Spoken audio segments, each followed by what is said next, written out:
Can I do it for you? It's thinking about it. It's time for the opening dance move. Okay, we're live. We're live. All right right. Welcome everybody to the Indiana Community Action Network. It is the C4.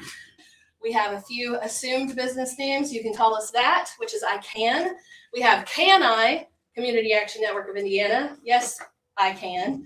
And also the Town Center, which is when we were doing the 4 initiatives, which covers anything political, candidates. This is not just for Democrats. It is a community office to bring the community together, have conversations, and send them out to other places. Not everything is housed here, but if we can make a connection here, a hub, that's our goal. Thank you for coming, and I'm going to let Brad Meyer, who's running for Congress in the 9th District, potentially, hopefully soon, against Aaron Houghton directly. And I'm going to let him take over at this point. If you need anything at all, find me or one of my board members. There's a bathroom here. We have snacks in multiple rooms, and here we go. Thank you for our first candidate event, official. Thanks. You know, this is a small, intimate affair, so I'm not going to go with the microphone, and we'll just do this a little more casually. So I am, in fact, Brad Meyer, and I'm running for the U.S. House of Representatives in the 9th District. And I wanted to thank Aiden and the Washington County Party for their support and engagement, not endorsement, just active support for all of the candidates. And I have to look at notes because every time I ask Renee, she gives me a different name for this organization. There's a whole bunch of things that she's doing and a lot of good causes. So the last one I heard was the Indiana Community Action Network. So I wanted to thank the Indiana Community Action Network. So I have a stump speech, and in the time I've been running, I've written probably 15 to 20 speeches, and it's always difficult to memorize them and get them all right. So hey, thank you, Raymond.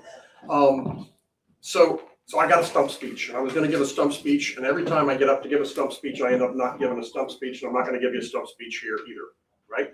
And the reason, and the reason is we're going to be, a lot of it's talking about policy and what I believe and why I believe, and I think we're going to get into that through the Q&A. So I just wanted to talk just a little bit about orienting who I am and what I'm about. So I am an electrical engineer, and I had never planned on running for any public office. I never aspired to it, frankly. My wife and I were on a nice glide path to a smooth and good retirement, and I really loved the job that I had as a civilian engineer working for the Navy. And I worked on systems that protected ships from missile attack. So I was not a rocket scientist. I was kind of an anti-rocket scientist, right? And then when Trump came to power and started doing the things he's doing, I became very concerned about the safety and stability of our democracy, and decided that I couldn't address that from behind the desk.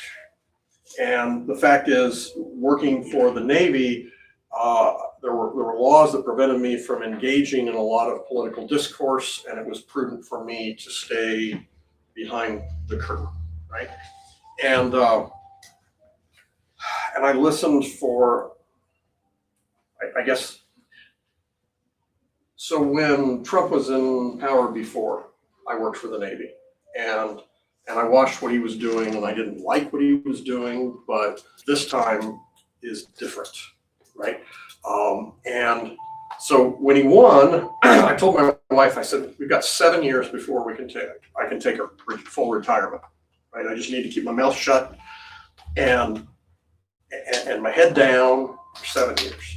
And after about 2 months, I went back. When he took office, I said, I'm not going to make it a year. I'm not going to make it 7 years. But if I can get one more year, I can take early retirement. And couple months later, I said, I have to quit and run for office, right?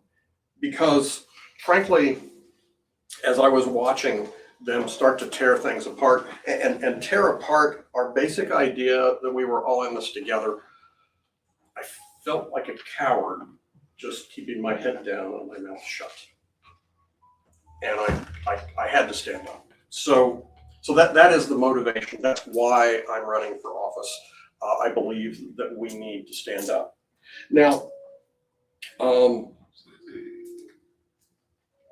I've been getting a lot of free advice since I started running for office.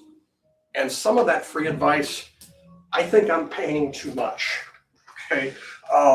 One of the pieces of advice, and he's furrowing his brow, one of the pieces of advice is you have to get Monroe County and Floyd and Clark, and you need to spend every waking moment talking to those counties, and they are really important, and they are the largest counties. But this is why we lose general elections 2-1, right? Because the other way of looking at you just need to talk to the large population centers is ignore everybody that is not in those 3 large population centers. And that's why I'm here tonight, because we have to start challenging these ideas where they are.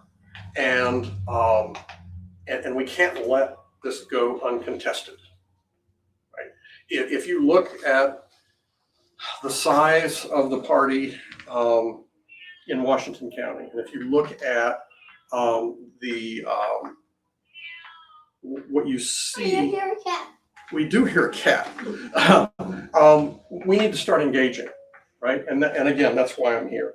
So one of the other things that's happening is there's a split forming in the party, right? And it's been there all along, but you see it deepening and you see it really getting energetic. And there are some people that say, well, there are votes over here, and I need to go snuggle up against the Republicans, and I need to sound more Republican, and I need to soften what we stand for and what we believe in, and they'll start voting for us. That's never worked. Okay, and in fact, in the last election, it didn't work. Okay, Republicans, if you give a choice to a Republican between a registered Republican and somebody that sounds like a Republican, they're going to vote for the registered Republican, right? Yep. If you give Democrats a choice between staying home and going out to vote for a Republican wannabe, they're going to stay home, right? And we're not giving people choice. And I ran into a guy at a dentist's office when Trump was running the first time, when he was in the primaries. And he was watching the TV. I don't know who he is. I've never seen him since. But he said, I don't know whether I want to vote for Trump or Bernie Sanders. And it's like, what the heck? I mean, this is a huge, I said, you understand that they are completely different? He said, yes, I'm looking for different. I just don't know what I want, right? I don't want more of the same. So, thank you. So I believe that the only way that we're going to be successful is if we stand up for what we believe in and start attracting people to better ideas instead of trying to sound more like the ideas that they've already tried, right? So I am a progressive. I'm in favor of universal nonprofit healthcare. I'm in favor of economic policies that are going to make a difference in people's lives. I'm in favor of things that are going to help small businesses grow. And it's strange that I have to say it, but I'm in favor of the rule of law, right? Yeah. Thank you. So there's a primary coming up, and there are people that are saying, well, we need to snuggle up against the Republicans and try to siphon off their votes. They've tried it before and it didn't work, and it's not going to work again. There are people that say, well, we need to stay in the middle of the road. We need to be bland, right? And the only thing you can do from the middle of the road is kick the can further down the road instead of dealing with real problems. So that's really what I'm about. And so I'd like to open up the floor for questions. We'll go over a couple of rules. Number one question. When everybody has gotten their first question out, then we'll go around and everybody can ask their second question. If you've got a follow-up question, that represents a separate question. I want to make sure that everybody has a chance to talk. If you could frame your questions in a couple of sentences that ends with a question mark, and we'll go from there. So, first question. It is a little hard to hear you, so the microphone would be good for the other phone. Can you guys hear me okay? Yeah, I'll kick it off. Why not? Yeah, they're fine. All right, go ahead. First She's question. not lying, it is a little quiet toward the It is, very back. yeah, To the very back. yeah. And All right. I didn't give you microphones because, Just Okay. press and hold it. Okay. There you go. I'll take it over to you. Test. Okay. that's awesome. The speaker back there. Yep, Okay. I'm taking it. All right. So, first question. No suggestion. Yeah, sure. Yes, sir. All right, we've seen corporate and dark money explode since they passed Citizens United, even though it was a problem before, but it's kind of throwing gas on it. What are your views on corporate money and money from basically the top 1% buying elections or buying politicians? Can you And how put would me you some go paper about for these? trying to get people on board to roll back some of that legislation? So the question was on Citizens United and the corrupting force of money and influences. Okay. So first of all, Citizens United is a serious problem, and I think we're all seeing what the results of that are. Unfortunately, because it was done through the Supreme Court, and the Supreme Court is getting even more conservative, it's going to be really challenging to address that, right? I think we should start to address it, and we need to put laws in place, and we need to restrain it as much as possible. But I think we're going to have trouble through the Supreme Court getting many of those to stick, right?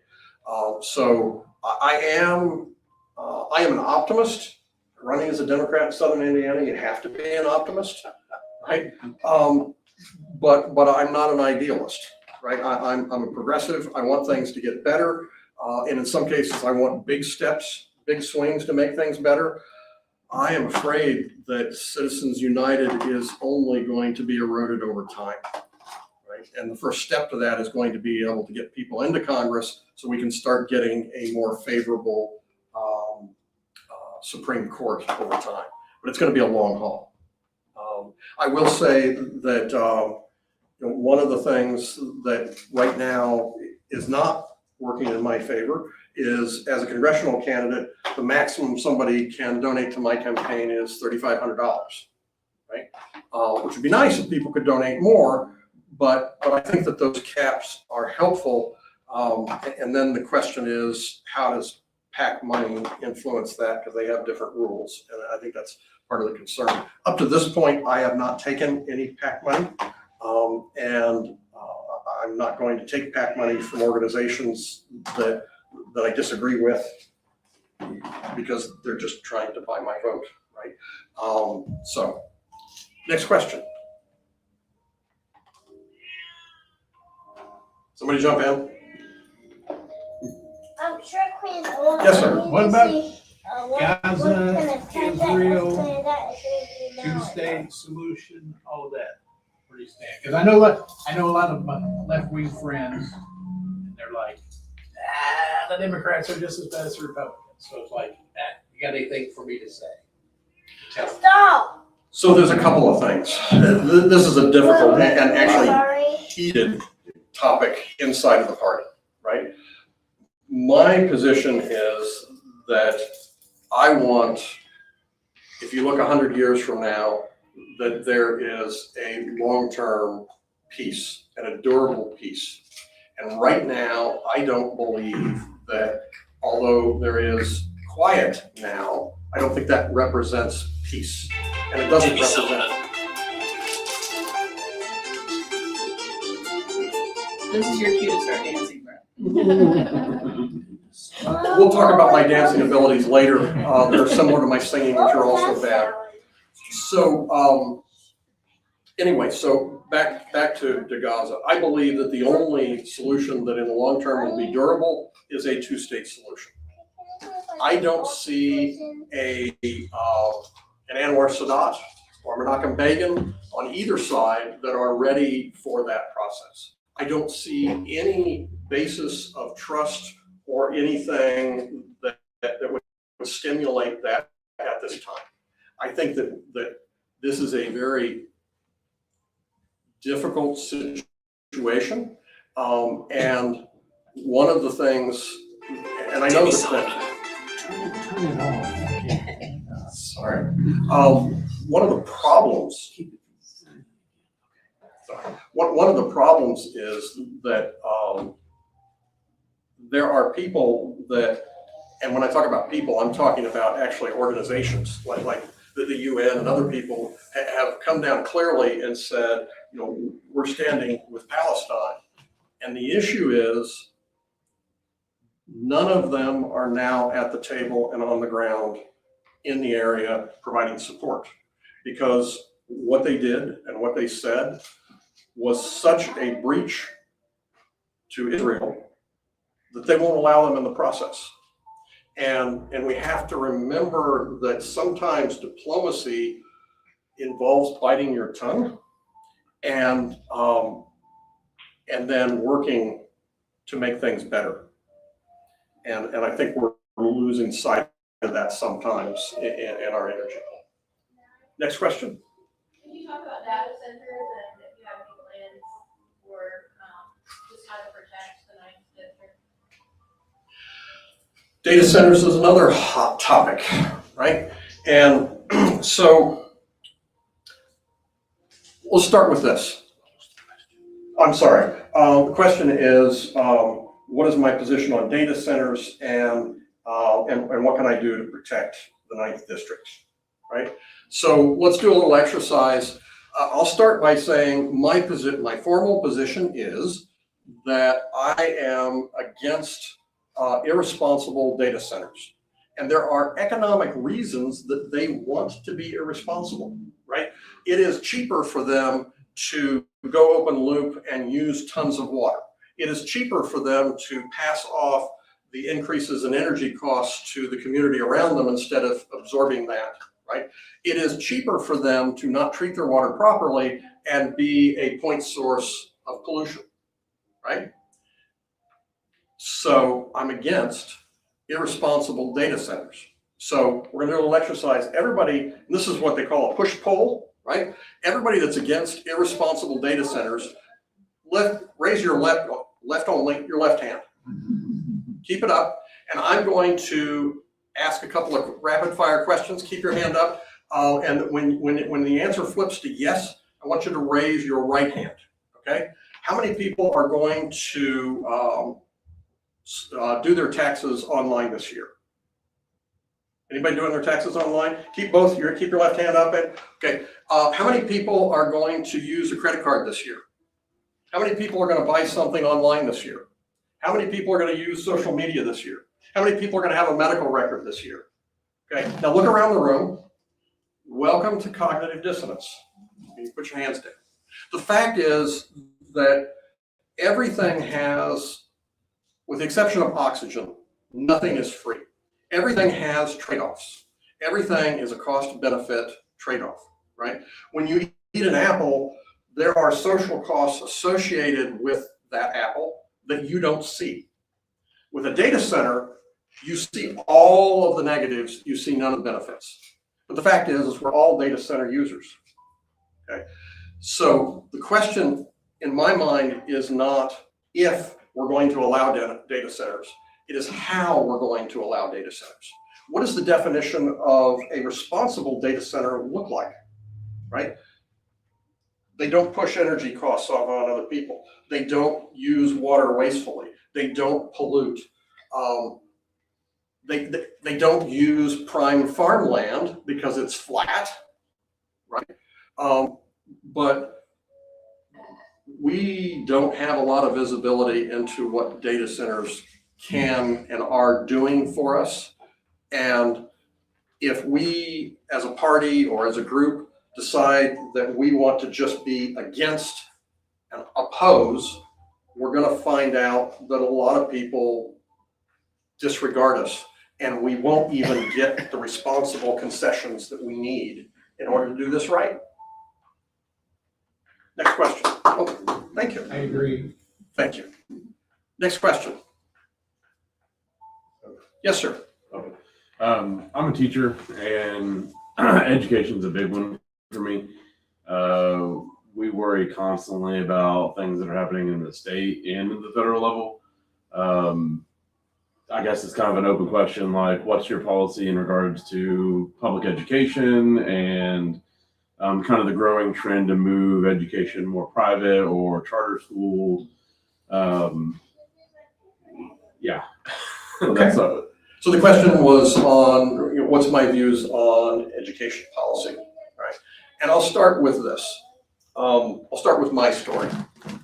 I don't tend to talk about myself a lot in this campaign because it's really not about me, but I'll use my story as an example. My parents were working people. My dad was a mechanic and a salesman, and my mother was an office manager. My brother and I were the first generation to go to college. And I was the first generation, like I said, to go to college, but my brain didn't start to get organized until my junior year of high school, right? And I didn't start studying at all until really my senior year. And the way the education system is today, I never would have gotten into Purdue engineering, right? Because the GPA and the extracurriculars and everything else is so high, and there's so much competition, they never would have let me in. I never would have had the opportunity. Okay? And I think that opportunity is something that we are losing, or that we have lost in this country for a lot of people, right? I got into college, and I had a lot to learn about how to study and how to be a student and what to do, and got out, and that set my career. That put me on a trajectory. Public education and the university system is why I'm able to be here today, and that is being stripped away from a lot of people, right? And what they're doing, and I can never remember his name. I don't know why. Micah Beckworth has explicitly stated that his real goal is to privatize education, right? And the problem is that these policies that they're advocating for are not based on educational principles. They're based on ideology, right? And the problem with that is, if you are going to sell off our educational system, and frankly, if it worked better, then we could have a discussion about whether that made sense and whether that was good for the community, but it doesn't. And the way you know that it isn't better is because they are attacking the Department of Education at the federal level.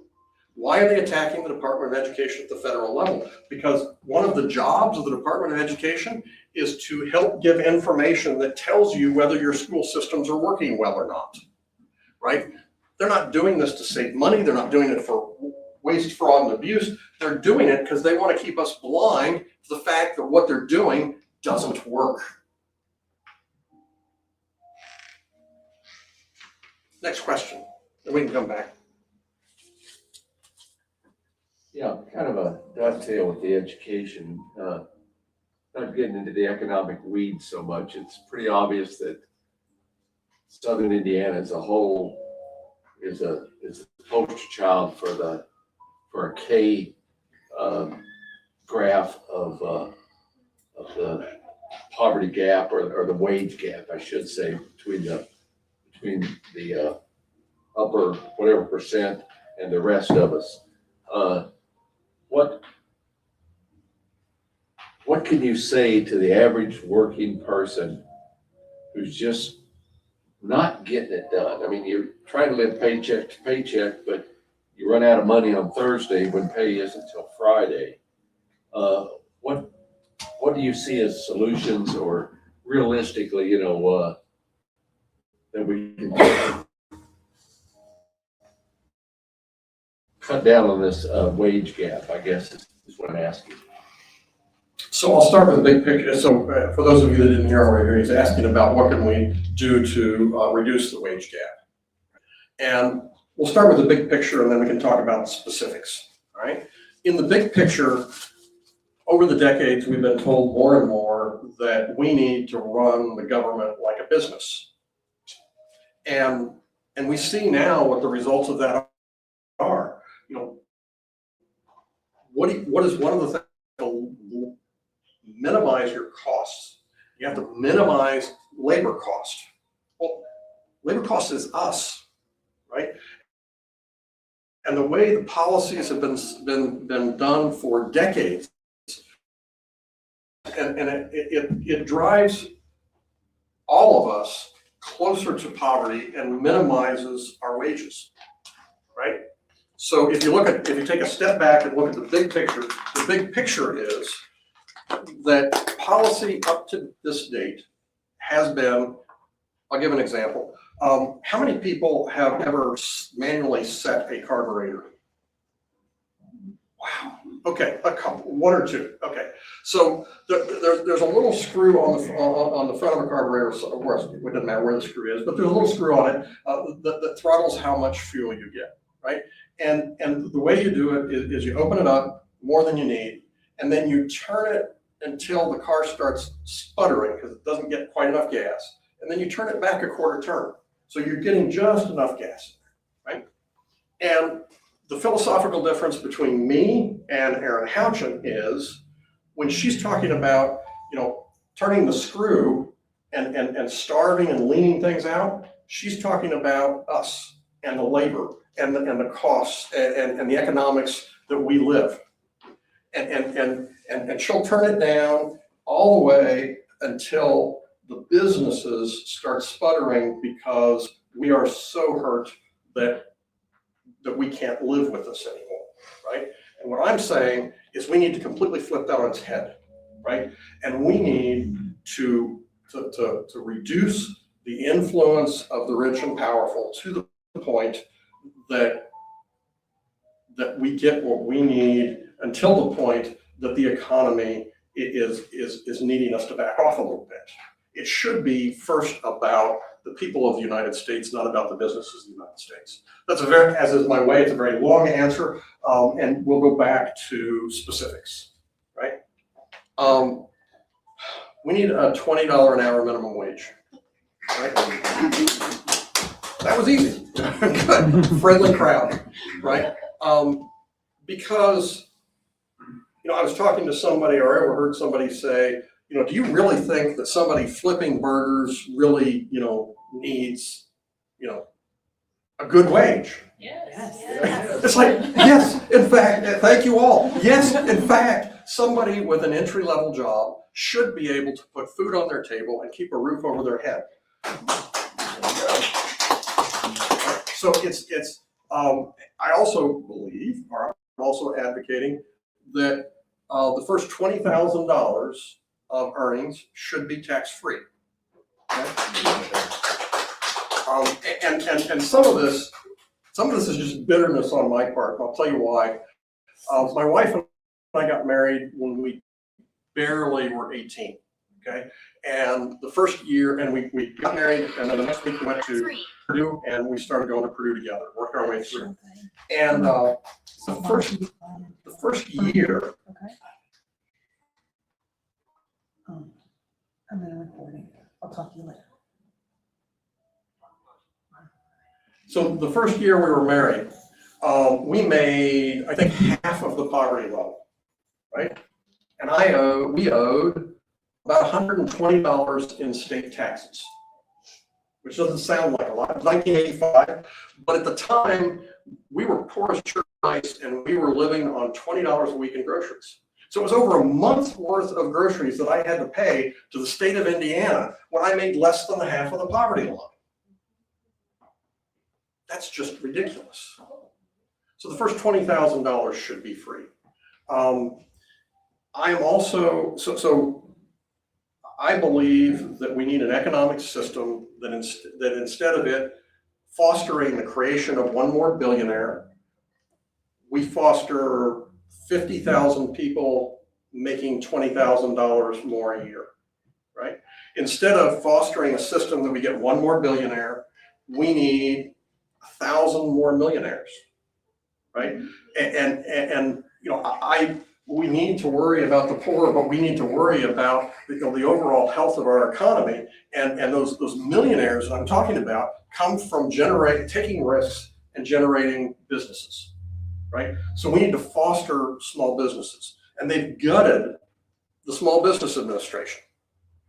Okay, so and I'm advocating for universal health care because universal health care will help people be able to take risks.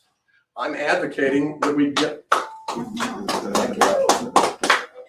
I'm advocating that we get rid of most non-compete agreements. Most non-compete agreements, the only reason they're in place is an anti-competitive urge. I understand that there are non-disclosure agreements and that if you have trade secrets that you have learned during the course of your job, that you shouldn't be able to take those. Those are the property of the company. That is intellectual theft. I think they should be covered. I'm fine with that. But saying you've spent 10 years at your trade and you can't go out and start a business because I've got an anti-compete agreement, that's bullbarsh. Sorry for strong language. Next question. I have a question. Yes, ma'am. What about for seniors? We've got some people who are already retired. How do we help them in their retirement? So how many people are worried about Social Security right now? Okay. Here's a fun fact. We can stabilize Social Security until approximately 2050 by making one single change. Okay.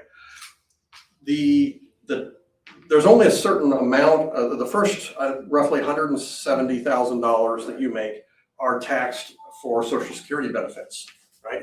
And if you go back 20, 30 years, I think the early 1990s when we were really concerned about Social Security and the stability of it, 95% or more of all wages were taxed against Social Security tax.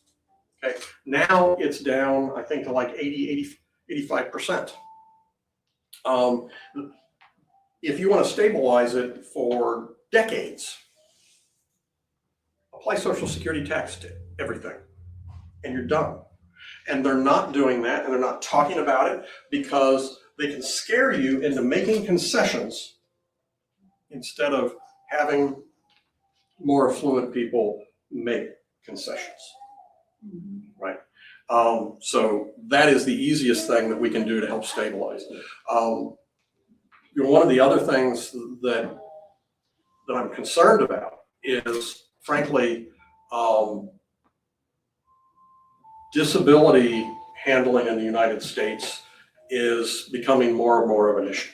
And they're going out of their way to make it denial-based, complex, and just generally frustrating until people give up, right? And this applies to older people and it applies to younger people and it applies to everybody. And the fact is, when you talk about disabilities, everybody here is one bad day away from being in a disabilities thing. And by the way, he has his foot up, and that's a temporary thing, and it's not a prop, it's a real thing. We all go through things that happen in our life, right? But they're trying to, the way they're saving money is just making it too hard to get. There's a lady that her daughter has cerebral palsy, and she has to recertify every 6 months. It's like, it's not gonna change, right? It's ridiculous that they're now making, it used to be a year, they've cut that time in half, and they've cut the number of people that can process it. So what's it gonna do? It's just gonna back it up and make it more frustrating. That's exactly what they're trying to do. And everybody, young and old, is facing that same thing. Next question? Yes, Bob? I'm gonna go back to Citizens United and a possible radical idea. I know we can't really change the law, we can't change the Supreme Court. But when candidates accept money from CPAC, we should just say, oh, the Epstein class is supporting Mr. Smith until he tells us who those people are. We say it's the Epstein class, which by and large it is people that are extraordinarily wealthy and think they can own everything, which is my definition of the Epstein class. And that's who it is. And just say, that's the Epstein class until they step forward and say who they are. That's the Epstein class's money going to Mr. Smith, going to Mrs. So-and-so. And just, make it painful to take back money. That's my idea. We do need to be applying pressure. Right. Next question. Could you Yes, talk more about your ideas on universal healthcare? I would love to, right? So we've had 2 universal healthcare forums, one in Bloomington and one in New Albany. That was one of the first things that I did. I joined Physicians for National Health program, although I'm not a physician. And I'd encourage all of you to consider joining that. It's a great organization and they've been advocating for it. So the basic problem is that we pay twice as much for our healthcare as comparable nations, and we die 4 years earlier. We have the worst infant mortality in the developed world. We have the worst maternal mortality, double the maternal mortality. And you're nodding your head. Do you know why we have double the maternal mortality of other countries? It's a trick question, but go ahead. I would say one part of it would be lack of prenatal care because no insurance. Yes, but the reason it's double is it used to be worse. And they finally said, okay, this is really embarrassing. And they put some Band-Aids in to get it down to double. Okay, so double is what some people are calling success in our healthcare system, right?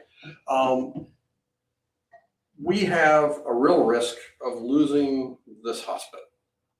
How many people are concerned about losing the hospital, right? Completely reasonable. But this hospital and other hospitals are already cutting back. There are a lot of, I haven't researched it here, but there are a lot of hospitals that are no longer doing OBGYN, right? We don't have it here. Okay. So the services have been cut back, right?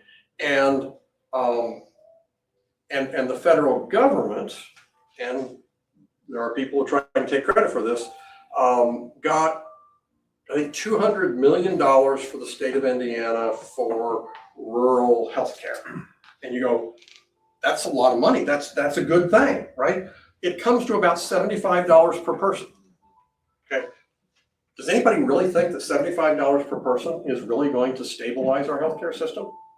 And so I'm in favor of universal, single payer, government run healthcare.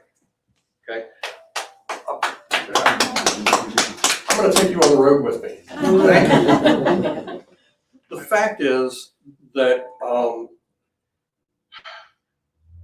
about half of us are already on a single payer system.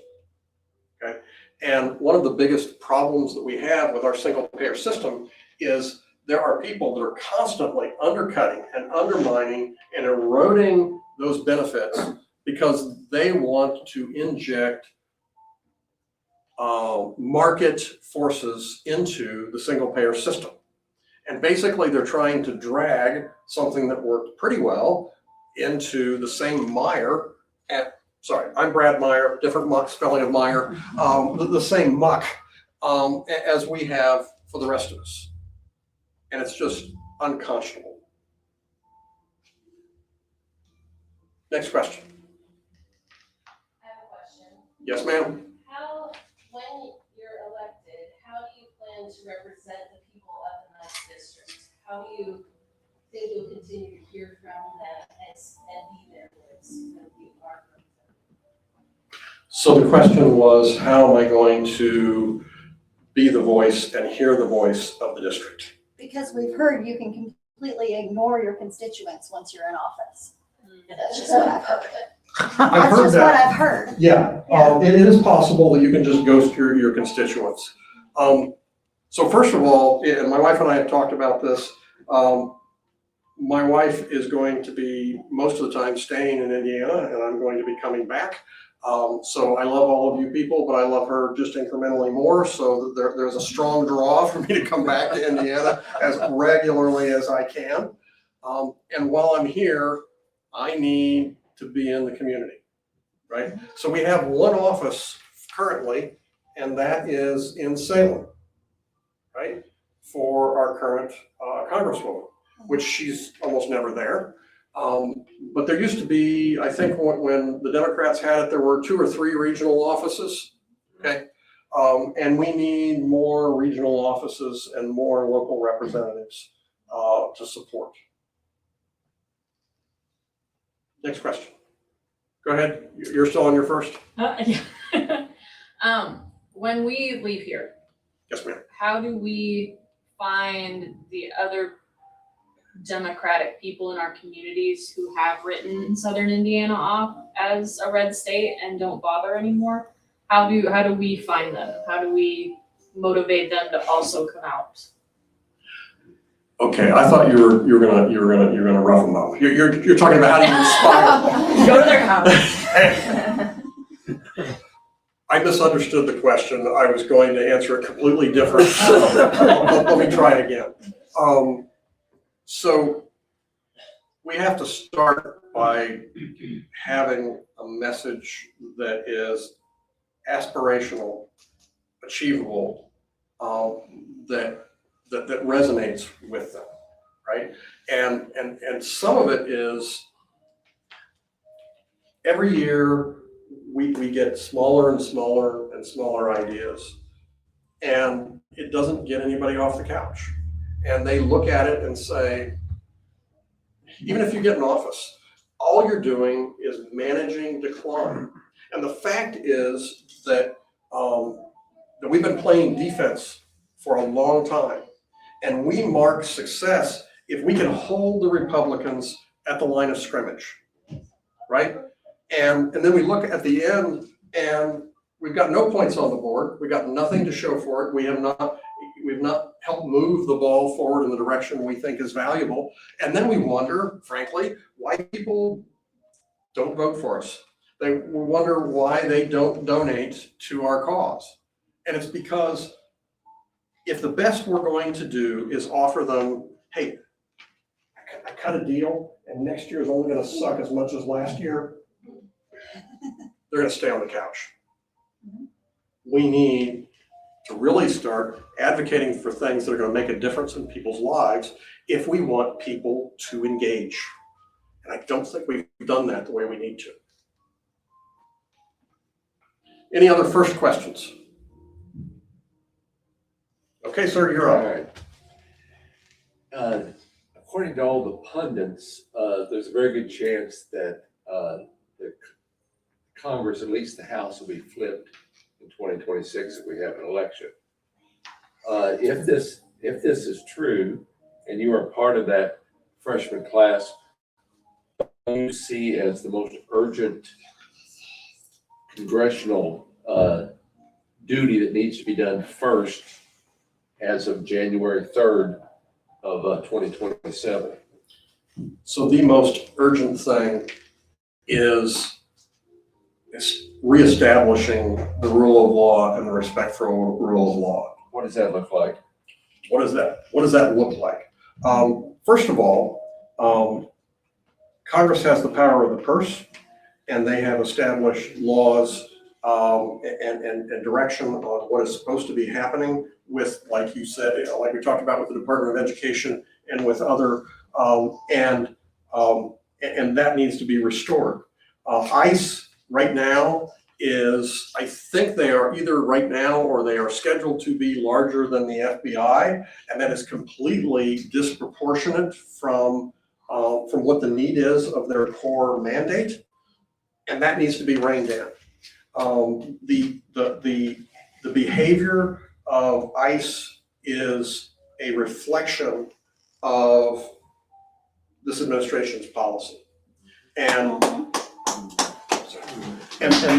the brutality, they have a bad policy that's not even in our best interest, and we can talk about that in a minute. But the only way that they're going to be able to implement their bad policy is through ever increasing brutality. And that's exactly what we're seeing. And the reason that you don't see Congress working against it, and the reason you don't see Bondi and other people reining in any of the abuses, is this is exactly what they dang well want. This is the intent. This is not accidental. This is not a few rogue people. This is not a couple of bad situations. They are inserting people to intimidate and bully. And it's going to get worse. And that has to be reined in. The biggest thing I'm concerned about today is election protection. Everything else flows from our right to vote and be represented.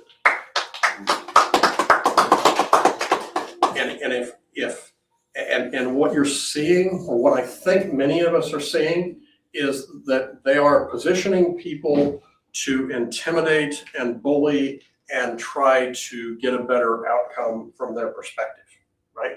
And it is ironic that, we went through this before. We as a nation went through this before, when they didn't want blacks and other minorities to be able to exercise their right to vote. They started putting poll monitors in, and they put outside observers in, and they put all these things in.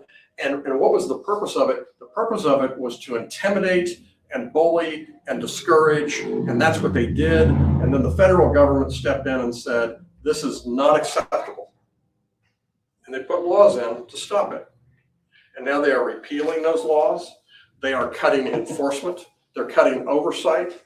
They are backing away, and they're extending this to not just a minority group, they're extending it to people that disagree with them. They're extending it to anybody that disagrees with them. And I've talked to conservative people, and they're like, I don't see how this is, I don't see what the issue is. It's like, wait your turn. It's coming to a theater near you. And so that actually really needs to be addressed before the election, or we're in deep trouble. Okay.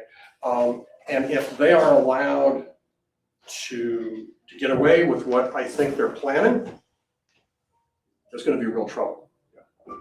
Okay. The SAVE Act is only part of it. Okay. They're putting ICE people, they're putting military, they're putting National Guard, they're talking about, giving more free rein to poll watchers. This whole thing is the beginnings of a campaign to intimidate and undermine our fundamental election. Yes, sir. How do you feel about the way the Democratic Party in Congress and the Senate have acted thus far? Have they been aggressive enough against all these problems you're talking about? Have they done anything? I mean, I see Bernie Sanders, I see about 4 people who stand up, speak, talk, or the rest of all the Democrats in Washington. I don't see a lot being done. There isn't a lot being done, and one of the problems, and I'm not going to defend the people in Congress that are not speaking out, right? They need to speak out, and we need to put the line to it. Okay. The problem is that we are weak in Congress. We do not have enough levers of power to actually be effective, and that we have to vote. But I know what that is. And to do that, we're going to again have policies that make a difference. Thank you. It seems to me, and I'm a Democrat, I'm a Yep. blue dog Democrat, but I'm embarrassed about the spineless attitude of Democrats in Congress. I'm sure they could do something. They could at least speak out. Well, I do agree, and like I said, I'm not defending them, and I am more activist and progressive than I think most of the people, frankly, that are in office, right? One of the first things that I did was I called and led a protest at Camp Atterbury against the planned ICE implementation. Okay, that was like the first thing I did.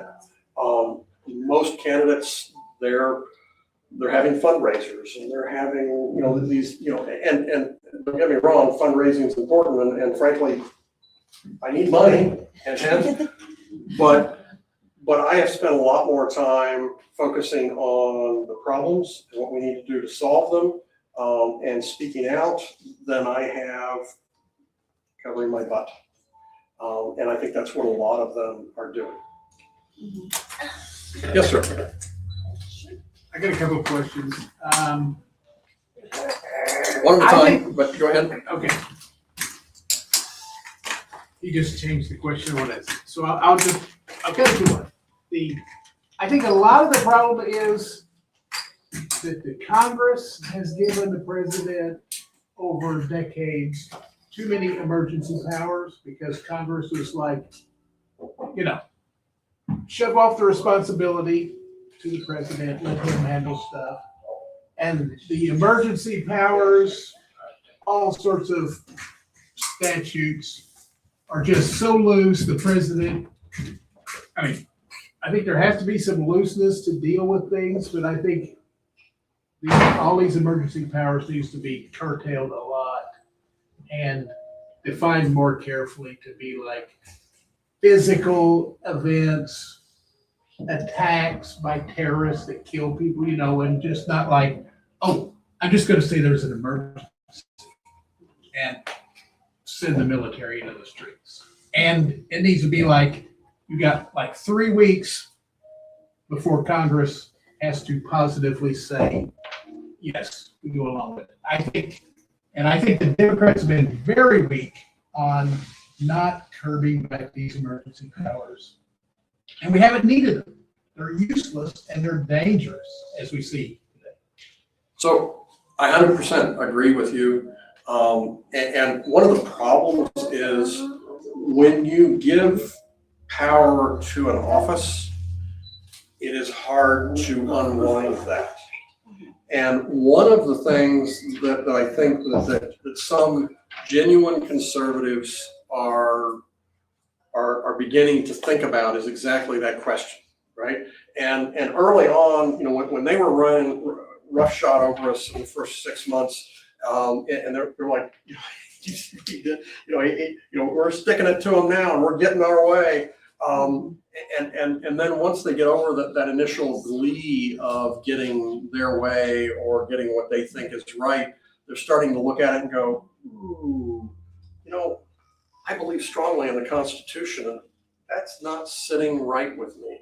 And one of the other things that's happening is people are beginning to see what those policies really mean, right? So, for example, with immigration, they say, well, I want it fixed, and then they see people getting their face slammed in the dirt, and they go, well, I didn't want, this doesn't match my values, right?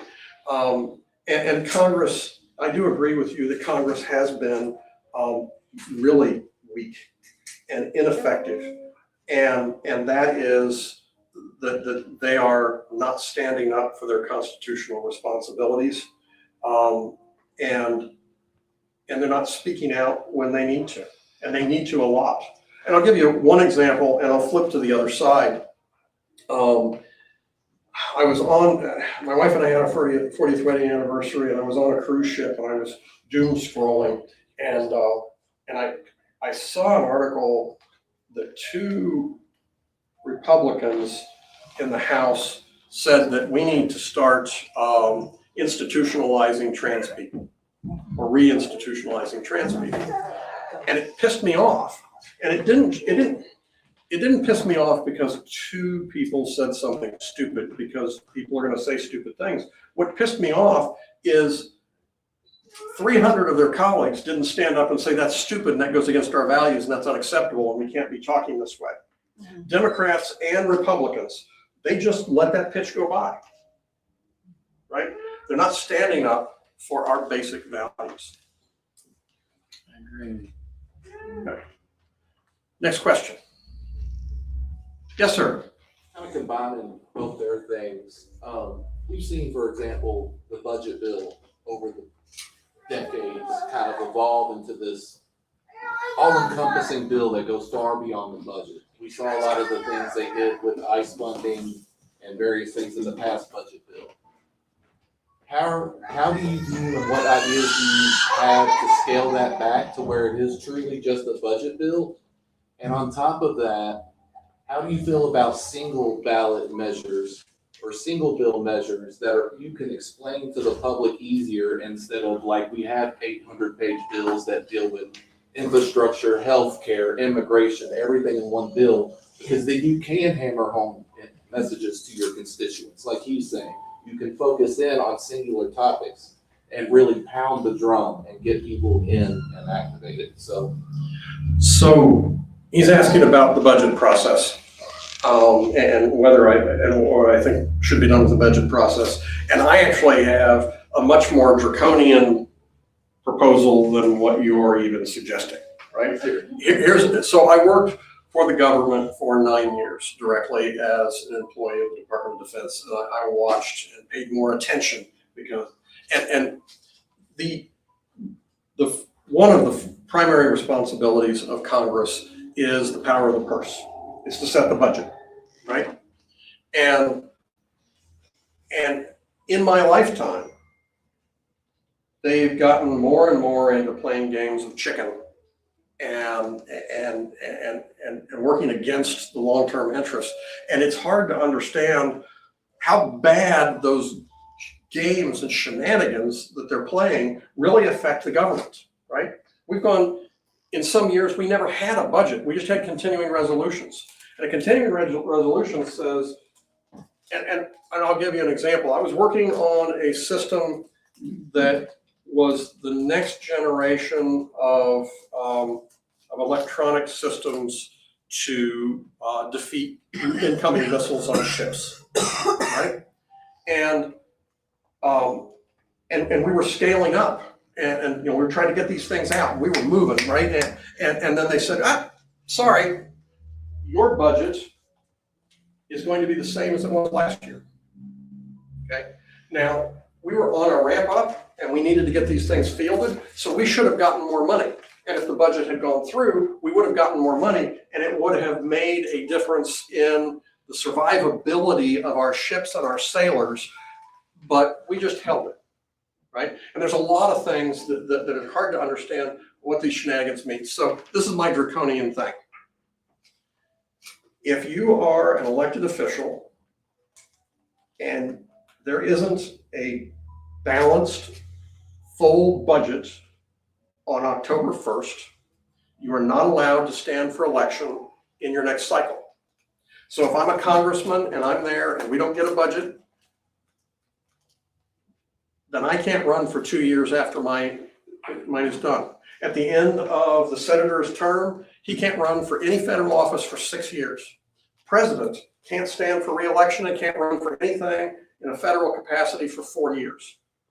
And then we're done playing chicken, because what they're doing right now is they're playing chicken with our lives and our futures and our interests.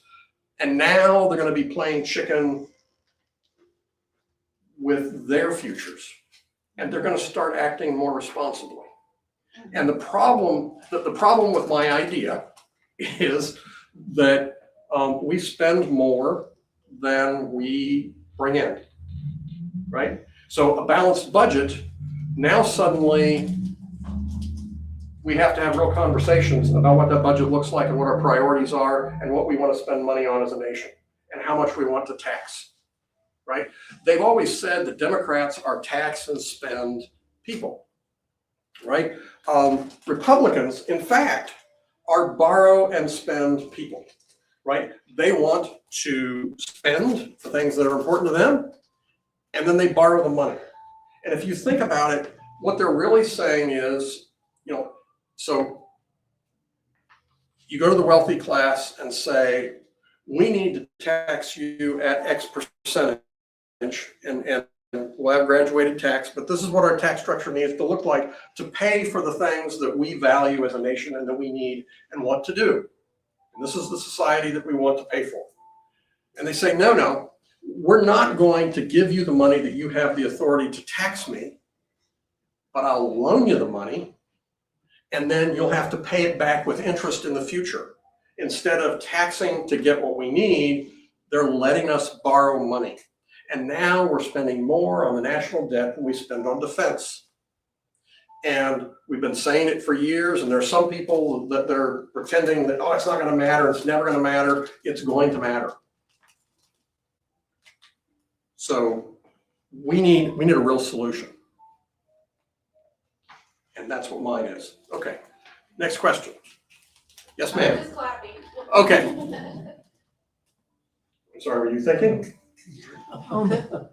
Yes, ma'am. We have such extreme corruption in our county.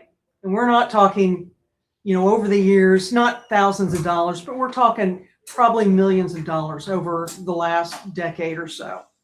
And all of our representatives from the local to the federal know about this 2 or 3 times over, because I made sure they knew that there's proof, evidence, all of it's laid out, video, anything they want, and we're left dry. We're right now, the BOT that built the local highway department, they're not fulfilling the thing on it. They substandard materials, and they're paying more for it. I mean, that's just the latest. Right, and the question is? The question is, what can you do for us? They failed both state and federal tax, audits. Is there a way to go ahead and save us? Because no one else is going to save us. No one. So we talked earlier about what they're doing to the Department of Education. Right. They're doing the same thing with other enforcement agencies and oversight agencies in the federal government. So I'm gonna throw gas on the fire and just give you more bad news. Okay. Right? The oversight and enforcement in the federal level has been significantly reduced. Okay. And I mean like significantly reduced. I'm aware. One of the first things they did was they got rid of the it just drove the name out of it, the top level oversight for corruption in multiple departments. They're getting rid of enforcement. They are inspectors generals. Thank you. And they are also moving priorities away from real crime and real corruption to border enforcement. Okay, so today, on the track we're on, corruption is going to get worse. And until there is, we built our democracy not on trust.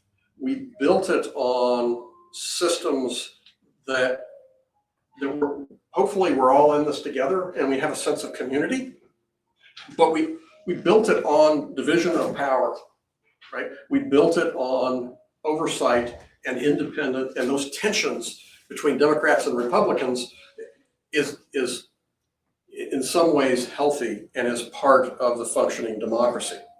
And what you're seeing is in a supermajority in Indiana, and the House and the Senate and the presidency and the Supreme Court all run by the same group, this is what you get. And this is what we're going to continue to get until we start making some changes. I wish I could give you something uplifting, but that's the fact. But that's why I'm running. Right. You're our only hope. Well, thank you. Other questions? Yes, sir. What do you think about enlarging the house, like with the Wyoming rule? I don't know, I can tell you what that is if you want to know. Go ahead. I'm listening. Well, you know, 2 sentences, end with a question mark. Okay, the Wyoming rule would mean you get as many Congress people as you are that many times bigger than the smallest state's population. So Wyoming would get 1, and if we're 9 times as big as Wyoming in population, we would get 9.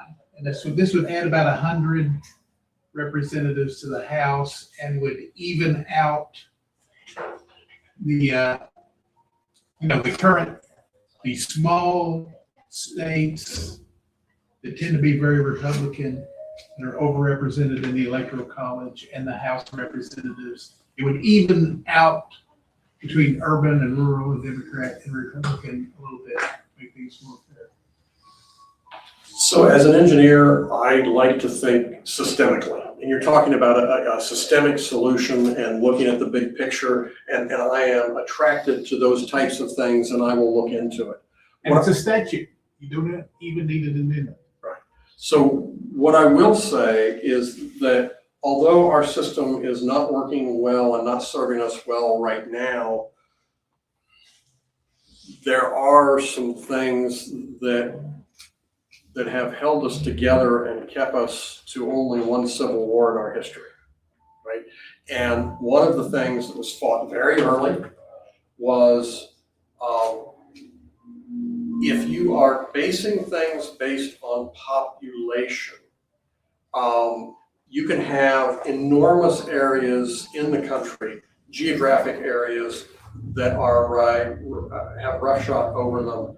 And right or wrong, that's the way a lot of people feel right now, that it's already happening. And my quick answer is, I think we need to go into those areas and we need to talk about better ideas, and we need to convince them that they have better ideas and bring them over to our side instead of finding a systemic way to dilute their voice from the existing system. But I am interested in your idea and I'll look into it. Other questions? Have you actually asked a question? I've seen you I nod. just like to participate. Well, you participate. I don't want to put you on the spot. What do you want to talk about? Well, I mean, I guess my question is, we don't want to dilute anybody's voice, but everybody in this room's voice is basically diluted. Nobody's listened to me around here in Indiana, so. So I almost cut you off, which would have been ironic when you said that nobody listens. I apologize for trying to step in too quickly because I was all excited. You are correct. Okay. That our voices are diluted and diluted. Let's enunciate that very carefully so there's not a misunderstanding. We've got a difficult problem, and we are. This is the most polarized I've seen it in my lifetime, right? And yeah. Other questions? I would like to ask one Yes, sir. a vague question, but it's important. Okay. When you're faced with the choice of making a decision based on expediency or morality, how do you think about that? Should I put an example with it? I'll tell you what. I'll answer the question originally, and then I'll let you give an example, and then and I may refine my question. I'll break the one question rule of that follow up. So, number one, I'm phrased in a way that there is a right answer because you phrased it in morality. So I'm going to answer a related question, then we're going to come back to your example, right? there are things that are expedient, and then there are things that are in the long-term best interest. And by nature, I am interested in what the long-term solutions are. You know, when you asked me about Palestine, I said, let's start by looking at what we want 100 years from now and how quickly we can get to that point, right? There is no tomorrow without today. Sometimes you have to make difficult decisions today that are suboptimal, but in fact, for the last 10 years, 15 years now, I've had a quote posted in my cubicle at work, and it's above my desk now at home, that says, a good solution today is better than a perfect solution a week from now, right? Because engineers tend to overthink things and overanalyze things, and they get paralyzed by analysis. And sometimes you just have to say, and if there's any herpetologists out there, I apologize. My grandmother used to say, it's a snake, just get a hoe and kill it. Like, let's not overthink this problem, right? But expediency can never substitute for what is right. Okay, and we have to stand up and have the courage to stand up for what is right. So you had an example. So what were you thinking of? Well, I was thinking of Palestine and us watching on TV night after night, month after month, year after year. Hunger, destruction, children starving, and for the most part, America was silent. There were people who did try to send food in, and there were sometimes some small protests, but it was like almost the world is so inoculated to brutality that we can actually see it on the TV night after night after night, and it doesn't move us. To me, what is right is much more, what is human, what is right, what is compassionate is much more important than well, I don't think I'll stand against that because I might make Jewish people mad. Well, I just don't operate that way. If it's right, it's right. If it's wrong, no matter who does it. I mean, that's just an example. I think that there's a lot of examples like that. Yes. And one of the things that I've talked with people about and that people have struggled with is when many of us turn on the TV and we see people being shot in our city streets, when we see somebody, and the one that really sticks out in my mind is there was a woman that her husband was being taken away by ICE agents, and she was in a panic, and she ran over, and the ICE agent grabbed her and slammed her into the ground. And there's always two questions when I see an interaction. And the first one is, would I have done what that person did? And if my spouse were being taken away, yes, I would have in a panic gone and tried to do that. 100% understand what she was going through and side with her. And then the second one is, if I were on the other side of that, would I have done what that officer did? And no, I would not have slammed this woman into the ground. It was completely egregious. The thing that we struggle with is, why isn't there outrage among the majority of the people in the United States when they see that? Why when we see injustice, does it not move the majority of people to say, this doesn't meet our values? Exactly. That's exactly my question. And I'll tell you that I don't tend to frame things. I mean, I have values and I have principles, and I'm gambling a lot on my personal life on those. But I don't tend to talk about issues from the lens of compassion. And that bothers some people because they misinterpret and they think that it's because I don't care. If I didn't care, I'd be sitting at my desk working my way toward retirement right now. I care deeply. But many people aren't moved by those videos and by that framing. And I'm trying to help them, I'm trying to take them by the hand and help them understand why it doesn't represent their interests and why it is important to them and their lives and their families and their future that they stand up for these things. Because that woman is, this is kind of artsy, but she's all of us, right? We all need to be able to have the protections of and from our government. And we're having trouble getting through. And what is shocking to me is I've spent my whole life watching things on TV that just aren't moving the population. And it's because we're framing it in a way that's not resonating with them. And we're going to have to start figuring out how to reach out to them, not to shame them, but to help them understand why it's important. And that's, and I have not completely answered the question of how we do that without being preachy and judgy. But I do want to help hook their self-interest as much as possible. It is in the best interest of the United States for there to be a durable peace between Israel and Palestine. It stirs up enormous trouble for us in our own self-interest because of the way we side and the way we frame, and that we are not helping to bring about a just or foster a just peace in that region. It affects us. And for many of us, we don't need that perspective to feel engaged and feel outraged. Many others need it.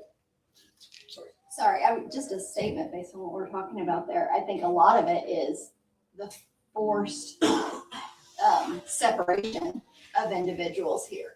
Well, I don't care about those people, so it's not a concern. So if you see those people getting shoved to the ground, well, that's not my people, so that's okay. She did something wrong. So we've already set it up that way so that you can be compassionate towards certain people, but not towards others.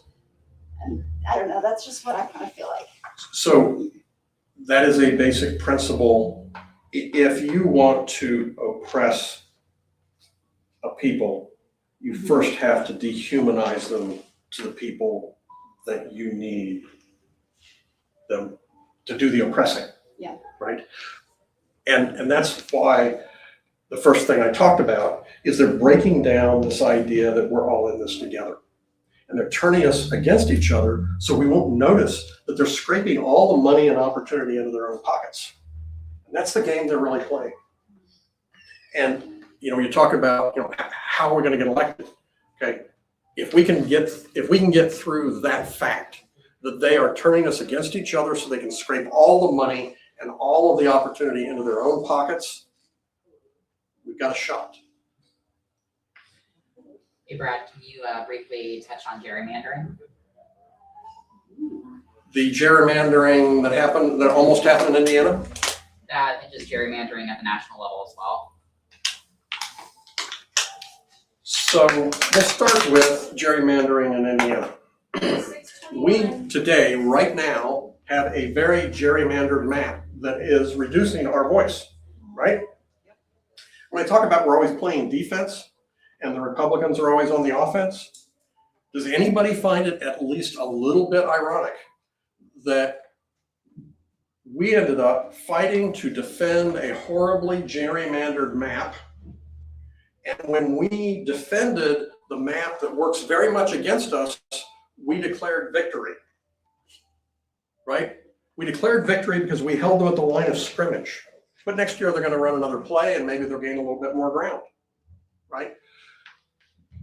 Gerrymandering is very unfair and it should not be allowed to happen. Today is a fact of life. And I don't know how we're going to break that, that cycle. But it does disenfranchise. Okay, I think we got one more question. Who's got the last one? You. And I must say that she gets the last question because she raised her hand first, and I owe her for something else. Please go ahead.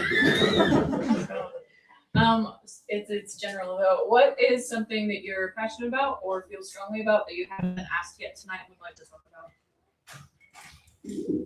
Thank you.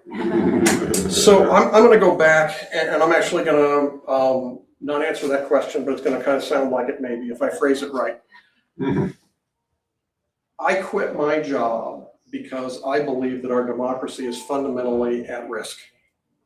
Okay? When I went to, and there's many other things I care about, and I do have principles and ethics that I'm advocating for, and universal health care and education and all the other, my draconian thing about a balanced budget. I believe in all of these things. I believe in the environment. You can look at all those policies on my website. Please do. And please do.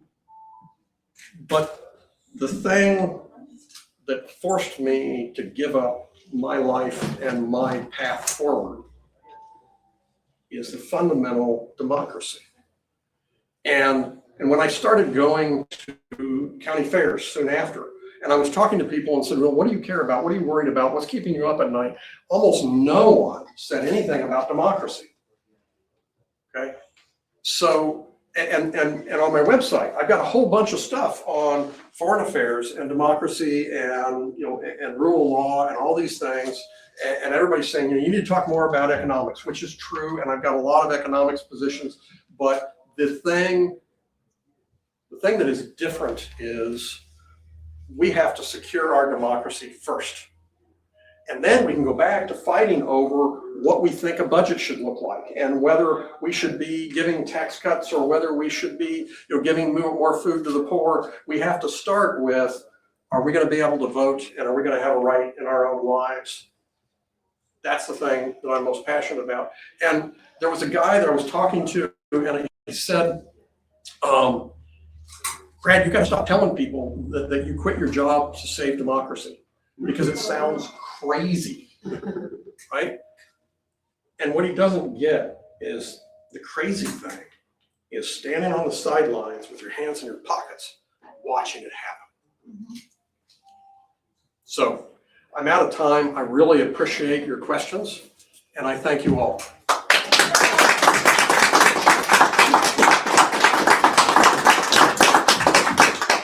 I need to vacate the room, and there's other people coming in, and the county party meeting is starting, and hopefully Can I we'll make a be couple able of to